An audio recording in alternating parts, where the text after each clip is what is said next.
7 more people who tested positive for COVID-19 in Saskatchewan have died. 4 of those deaths were in our northwest zone. 3 were in the 70 to 79 age group and 1 in the over 80 age group. There are 328 new cases, including 27 in our zone. 2,499 cases are active province-wide, with 337 in the northwest. We have the 3rd highest number of active cases in Saskatchewan, behind only Saskatoon and Regina.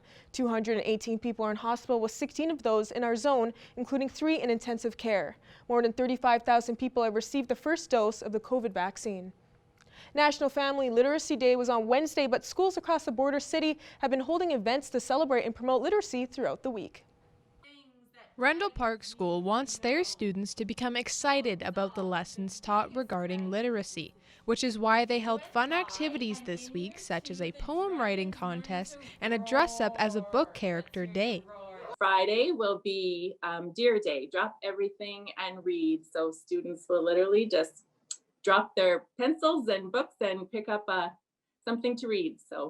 And we've also been doing a book tournament. It started in early January, and we have 2 authors competing this year. We have Julia Donaldson versus Nick Bland. So we have 8 books competing to be the winner. Another lesson the staff at Rundle Park wants to teach their students is that literacy is a skill that can affect all aspects of life. Most people think of literacy, they think of reading and writing, but literacy is more than that. It's also language and communication and interacting with other people. We need to have students who can engage the world. We work on lots of the reading and writing. Those are the basic skills. And then when you throw in things like being able to communicate with other people and to have other people communicate back with you and understand their message. They also have some tips for how parents can get their kids involved with literacy even when they're not at school. They can read with kids, read newspapers, read magazines, read books, write with kids, write stories, write lists, write shopping lists, read instructions, draw maps, play games with your kids, talk with them, sing with them. All those things are going to help with literacy. It's not just sitting down with a book. They were also learning a new Cree word every day this week. Plenty of extension cords made an appearance this week after a blast of winter weather hit Lloydminster. Mitchell Jardine, who works in outdoor sales with Fountain Tire, recommends testing your block heater to ensure it's working before plugging in your car. For those longer stretches when you're away from a power outlet, he says starting a vehicle will also help keep it running.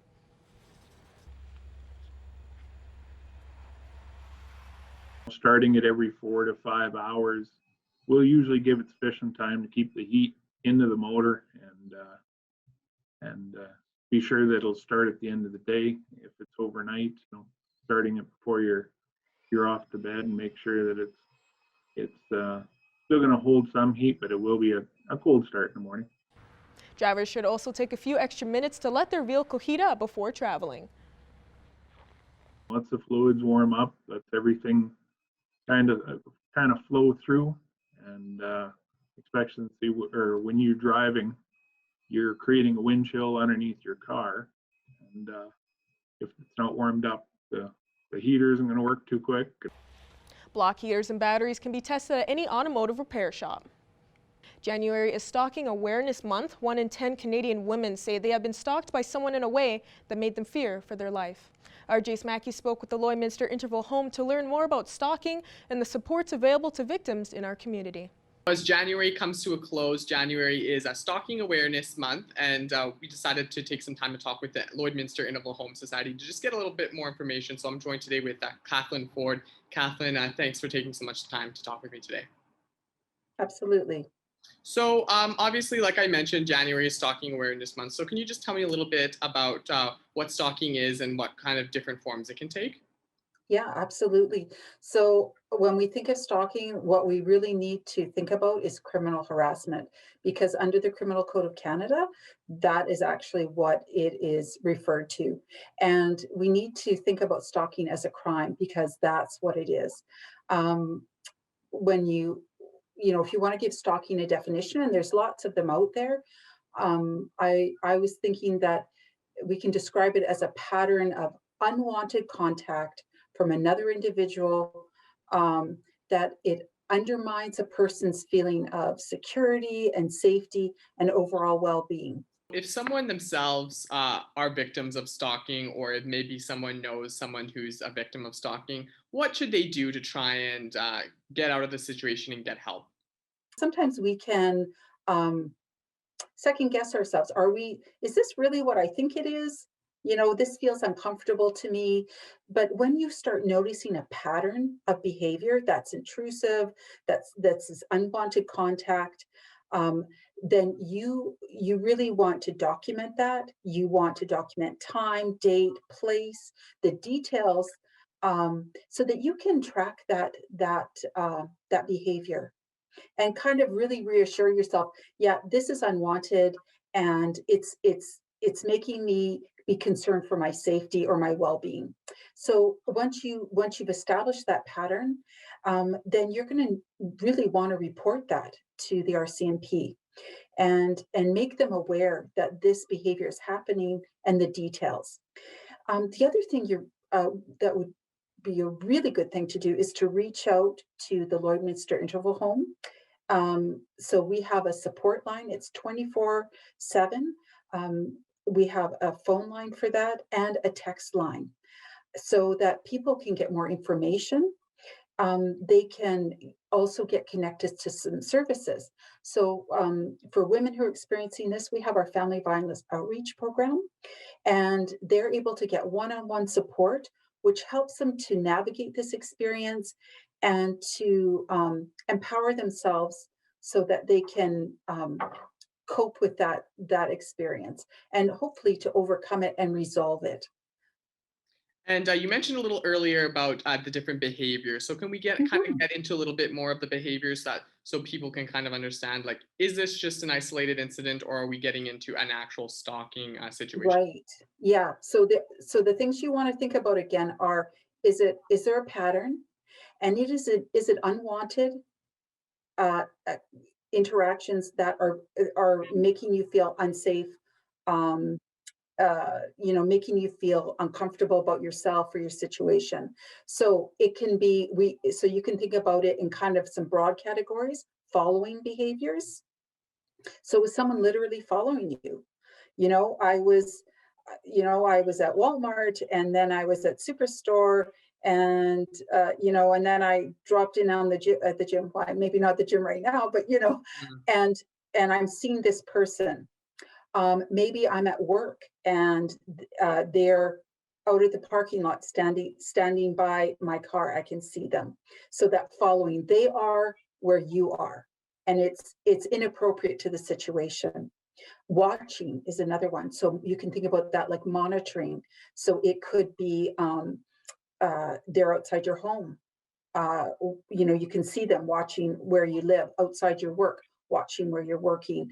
This can also translate into the people who are known to you. So it could be a family member or a friend that they use those following or watching behaviors on a friend or family member. The other part of stalking or a category would be communication. So are they texting? Are they calling? Are they leaving messages? Leaving unwanted voicemails, that type of thing. Then a big piece where we see stalking is online and over social media. Are they following? Are they making comments? The type of things that really make you feel like your privacy, your security is being intruded on. Just before we go, obviously, stalking is not the only form of domestic violence that people can see in the community. So, for anyone who's experiencing any kind of domestic violence situation, what kind of supports does the Lloydminster Interval Home have?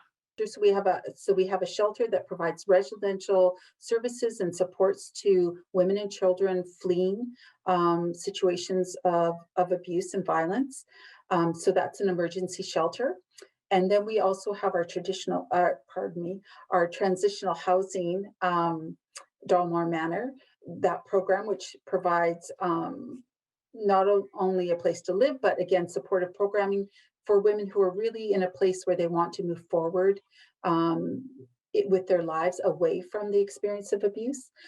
As well, we have our family violence outreach program, which helps women out in the community one-on-one. And there's a lot of ways that we are able to offer that, whether it's online, over the phone, and we do still offer some face-to-face with appropriate safety measures. We also have some community programming. So we have a program, it's called Self-Empowerment for Women, and that helps women to rebuild their sense of well-being after an experience of interpersonal violence, or just perhaps things that have happened, personal life challenges that have brought them to a place of difficulty. As well, we have a program that supports men who may be using abusive behaviors, and that's called Strength to Change. And we're offering that program online. And actually, we have a new intake for that starting in February. So if anyone feels like they could benefit from that, and that's really supporting men to understand what interpersonal violence is, as stalking is a part of those behaviors, and how to develop healthy relationships for themselves. Kathleen, thank you so much for taking some time to talk with us today and sharing some of your insights. Furniture set and design supplied by Furniture Gallery and Furniture House, downtown Lloydminster. Welcome back. Cheerforce Jets have noticed that even though their Lloydminster location is open, their Cold Lake gym is still closed due to restrictions. Now they want that to change so the kids can play. We spoke with the owner for more on that story. Joining us for Primetime Local News today is Viola Holden, the owner of Cheerforce Jets in both Cold Lake and Lloydminster. How are you today? I'm great, thank you. How are you? I'm very good. Now, what sort of message are you trying to send to the province with having a sign of saying #LetKidsPlay in your window? I feel as a coach that it is time to get the kids back into sports. I've spoken to a lot of our parents and the athletes, and they're really missing being in the gym. It's starting to seem a little bit unfair that most businesses are allowed to be open, whereas I can't have any students in my building. We have a 4,500 square foot facility, and right now I'm not even allowed to have one athlete in there. We do have the ability to run classes in Alberta that are completely physically distanced without any coach athlete contact. They would be able to come into the gym, do their class, and leave with zero close contacts. And we just feel it's unfair that we're not allowed to do that when places like hair salons are allowed to be open, that you can't possibly do that without with distancing in place. So what we're asking from the government is regulations and restrictions that make sense, and just to let these kids back in the gym to get back to doing what they love, because we feel like their mental health has suffered enough throughout the last 10 months. And it seems like you received lots of support from parents as well in this situation. What exactly have they been saying? The parents, for the most part, want to get their kids back in the gym. We did a parent survey just to kind of see where everybody was at and get all of their different opinions on what they would like to do with the rest of our year. And for the most part, parents want their kids back in the gym. A lot of them aren't willing to do in-person competitions and that sort of thing, but it seems to be pretty standard that they're really tired of virtual training. Their kids aren't getting anything out of it anymore, and they would like to return to the gym. I've had a lot of parents say that they felt safer back in September through November sending their kids to my gym than they felt sending them to school, because we went above and beyond with our cleaning and that sort of thing, and really promoted the physical distancing the whole time. And this has also impacted your local business in a rough way, hasn't it? Yes, it's been really tricky financially. Of course, we've been closed now for a total of 5 months, and the 6 months between mid-June and mid-November, when we were permitted to open, we were restricted on how many kids we could have in the gym. So financially, it's been really tough, and I'm finding that there's been a lot of fine print in the government supports. So we haven't received a lot of support from the government. So if this goes on for too much longer without us receiving any support, we won't be able to come back after the closures are done. And are there other similar facilities as well that have been struggling with this issue, that have been trying to contact you to join in on this? Yes, so Cold Lake was our first location, so I know quite a few more owners in Alberta than I do in Saskatchewan. We've been meeting weekly, semi-weekly with gym owners from across Alberta. Those are cheerleading gym owners.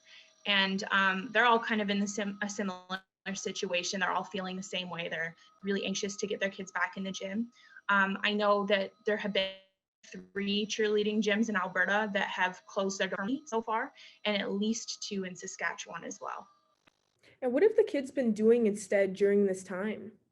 We've been doing virtual training with them, and it was going really well at first, but they're kids, and a lot of them are doing in virtual schooling is 8 hours in front of a screen and then again go in front of their screen again for their cheer class. They really miss their friends.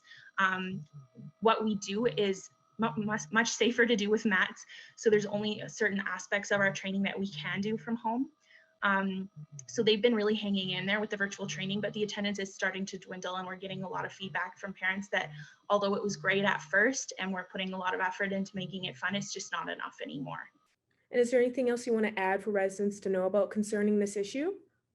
Well, this Saturday in Cold Lake, we are putting together a parade, a Let Them Play parade. It's not a crazy protest by any means. We're just meeting at the Cheerforce Gym in Cold Lake North. And we're encouraging people to bring out signs. And this isn't just for our cheerleaders either. This is for kids and parents from all sports, community members that want to come out and support. We're asking the kids to put together Let Them Play signs that show their pride for their sports and their organizations. And we're just going to be driving through Cold Lake in front of the MLA and the town hall buildings. Perfect. Well, thank you so much for joining me today, Viola. Thank you for having me. With January coming to a close, the Canadian Cancer Society is gearing up for Dry February. Our Tate Laycraft has more. Joining me currently is the Senior Manager for Campaigns, Online Programs, and Partnerships with the Canadian Cancer Society, and she's here to discuss their Dry February initiative, as it's only days until the program begins. Tracy Tang, thanks for joining me today. Thank you for having me. So to open things up, for people who are unfamiliar with Dry February, could you just give them a little bit of a rundown on what it is and how it works? Right, so Dry Feb is a national fundraiser that challenges Canadians to go alcohol-free for the month of February, while also raising funds for the Canadian Cancer Society. And could you maybe speak to the success of the campaign in previous years, but also maybe how it's looking different in 2021? Right, so last year the campaign raised almost $900,000 from fundraisers across Canada. This is our 6th year running the program, and together we've raised over $2 million for the Canadian Cancer Society. And this year, because of COVID, we're all staying at home, and we're really trying to get more people engaged. So we've come up with a dry-ish Feb option. So if people cannot go dry for the full 28 days, they have the choice to go 14 days, 21 days, or designate a time period that best fits their lifestyle. So the choice is yours, and we welcome as many Canadians as possible to join us and take part in the challenge. Staying on the subject of the days we're living in, where increased alcohol consumption corresponds with the pandemic, does the campaign carry any different meaning this year? Well, it's part of our mandate to educate and empower Canadians to learn about the risks between alcohol consumption and the increased risk of cancer. Basically, we know that about 2 in 10 Canadians drink alcohol daily. And about a third of Canadians know that there is a link between alcohol and an increased risk of cancer. So we really want Canadians to make an informed decision about their alcohol consumption. So having the campaign this year really helps to drive that message home. You're going dry for 28 days or any time that you want. You're helping yourself making a healthy lifestyle change, but also making an impact at the same time. So for people who are looking to take on the challenge of a dry February or maybe a dry couple of weeks, where can they go and how can they get involved? Right, so it's very simple. Anyone that's interested can sign up online at dryfeb.ca on their smartphone or on their laptop or tablet. It's a very, very straightforward process. You put in your information to create a profile, and you get a personalized link as your profile link. You can share that link with your friends, family, colleagues to ask for donations and their support. And you can even start a team with your friends or family or your colleagues. So any donations that can be processed online will show up under your profile. You can set up a goal for yourself. There's lots of great tips and templates you can use for email and social media to help you get the word out. Thanks so much for your time, Tracy. No problem. Thank you for having me. Now here's our Heather Clagus with this week's edition of What's Happening.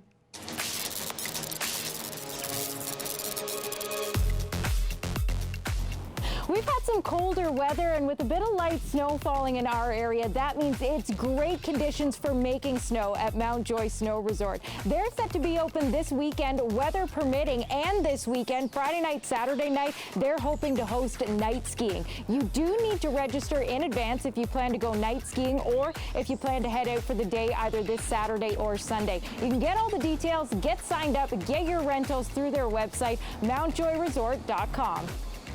Earlier this week was Family Literacy Day, and the Lloydminster Learning Council has put together a number of online activities that you can do with your family. Whether you want to try the I Spy coloring page, or maybe you and the family want to get together and design a postcard that showcases Lloydminster. That's just a few of the activities that the Lloydminster Learning Council has put together. Plus, you can send these in to their email address for a chance to win some really cool prizes. If you want to do that, you've got until next Friday, February 5th to get entered.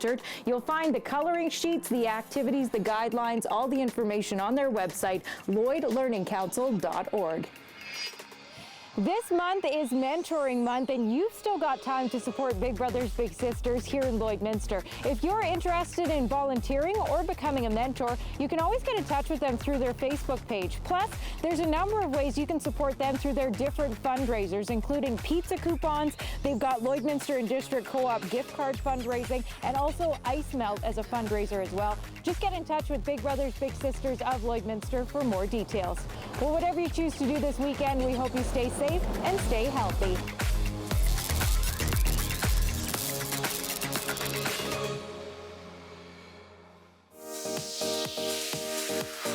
What's Happening is brought to you by Northern Factory Workwear, Circle Drive East, Saskatoon, and Highway 17 South, Lloydminster. That's all we have for news. Sports is next, but first, here's a look at your closing market.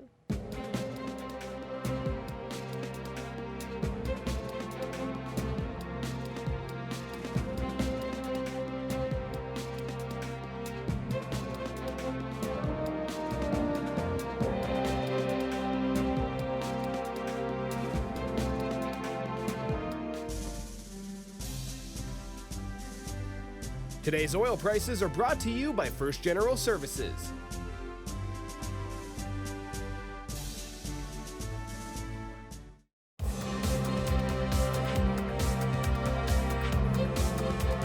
Last night, the WHL announced a return-to-play plan for Alberta-based teams playing in the Central Division.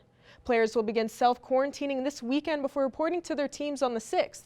Preseason is set to start on February 12th. Medicine Hat, Lethbridge, Calgary, Red Deer, and Edmonton will each play a 24-game schedule, playing a maximum of one opponent per week and having a 5-day break before facing another one. Teams are set to have private PCR testing through Dynalife Medical Labs, the same tests used during the NHL's playoff bubble. The WHL is still working with the remaining provinces and states to get more divisions underway. A new free app launched by the Saskatchewan government will help farmers with their mental health. Avil acts as a way for people in the agricultural industry to track how they feel. It features a number of questions for producers to answer, like, do you get frustrated around people? The questions are tailored for people in the field. Once you've completed the assessment, it'll share with you an overall scoring. So you'll see this 56 out of 100.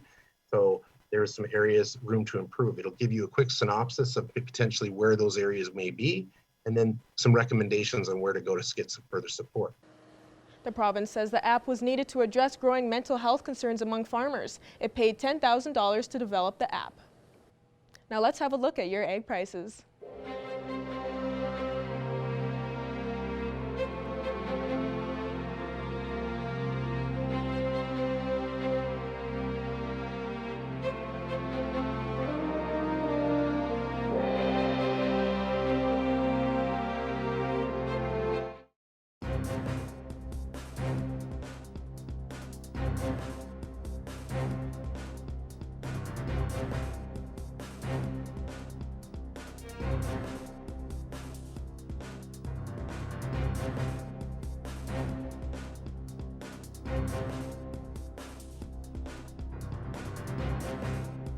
I'm happy to be joined on Primetime Local News today by a longtime friend of the show, Elfie Zappacosta. Elfie joining us from Edmonton today. Thank you for speaking with us. Oh, hi, Stacy. Nice to be here. Nice to be here. Well, we were just chatting a little bit about how things have changed for musicians over the past year dealing with the pandemic, and you've still been keeping busy on your own. We're here today to talk about an album that's coming out. Tell me about that, Elfie. Well, I started thinking about getting my old crew together. I hadn't seen the guys, in so many years. I did a lot of records on my own that I was doing, but I thought, gee, would it be nice to get the guys together? So I gave a call. That was the end of 2019, and it was November, and I went to Toronto and I hung out with Jerry Mosby and Marco Luciani. I could go with the names of you like a long list of. But I got everybody together and we just and I started working on these new songs and a whole bunch that I was doing here in Edmonton, and I got the guys involved in some of the stuff over there and in Toronto, and I came back and finished it here. So I did a bit of a stint out in Czechoslovakia by the time I got in the Czech Republic. By the time I got back, uh, February in March, all of a sudden there was the COVID thing hit. So I was in the middle of not paying too much attention to it because at that point I'd started doing the record. I mean, I was obviously aware of the craziness, but I was able to hone in and get the record done. And I did. I finished a record called Saved. I needed to get, I realized that I had no understanding of the business anymore. I don't know how to promote it. I didn't know anything. So I basically talked to Alma Records in Toronto and Universal and mentioned to them that I made them an offer they couldn't refuse, like, let's get this record. And I really need someone who knows how to promote properly in the world as it is right now, because, it's just not the same anymore. So I made a deal with Alma. We put this record out, and now they're dealing with the promotional values of it all and helping me sort of take it out to the world, which is, again, it's a very, very new, strange thing to me. Seems to be working okay. Well, now, Alfie, the two songs that are out already, people can have a chance to listen to. They're both really kind of different in the way that they sound. Tell me about each song and I guess the premise behind the writing and the style of the songs. Sure. These days, I'm not concerned, and I've never really been really concerned with trying to sort of stick to a particular style of music. Once upon a time, very, very important with a record company being able to have you sort of labeled as something because they have to know how to market and how to sell you, depending on what radio stations, what we're not. But I never really fit into anything in particular because I like to write. I tried to keep something somewhat centered. As far as the writing styles, I write many, many different kinds of music, and the way the world is these days, I could put out a single, I could put out a record. Although the record is cohesive. I mean, it does stick together up to a certain point. They are a bit different as far as the tunes go. Unspoken is most definitely Alfie the romance thing. Saved is a little rockier, but as far as like some of the earlier stuff that I've done, I enjoy all kinds of music. So I'll continue doing it because this world, you put the record out, there's no specific, anybody could just join in on anything from Apple to Spotify, take a single, take whatever song they like specifically and buy just that one. You don't have to go and buy the whole record and people have to worry about where it all fits.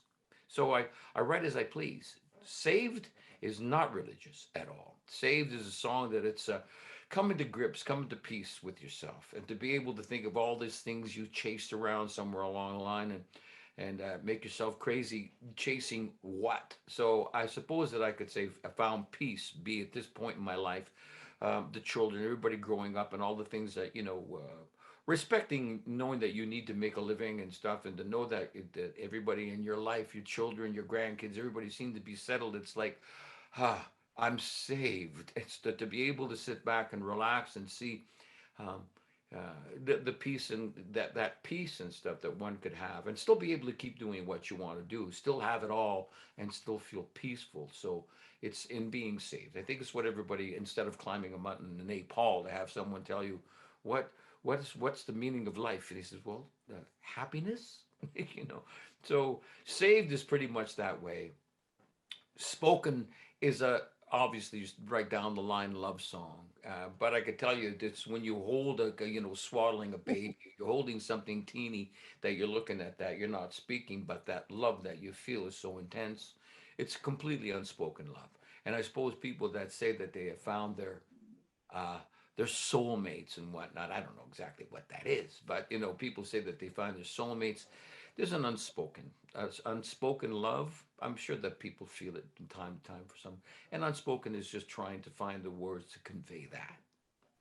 Well, Alfie, if anybody is interested in hearing the first couple of songs that are out, what is the best way to find them? Absolutely, Amazon, Spotify, YouTube, I believe. There's anybody that has anything, but Apple Music, Apple Music. Just have a quick listen. Go to Apple, Alfie's App Acosta, boom. Spotify, boom. It also leads you to pre-order the record, and I believe if you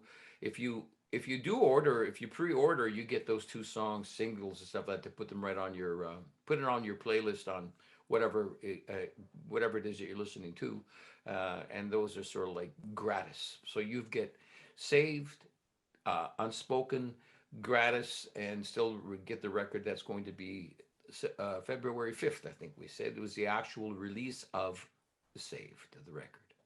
Well, Alfie, it's been a pleasure speaking with you once again. Congratulations on keeping busy and getting stuff out to your fans. I know that they always await to hear anything from you, and new stuff is great. So we'll be looking forward to the full release on February 5th. And thank you so much for joining us today. Thank you, Stacey. A pleasure talking to you. Nice to see you again.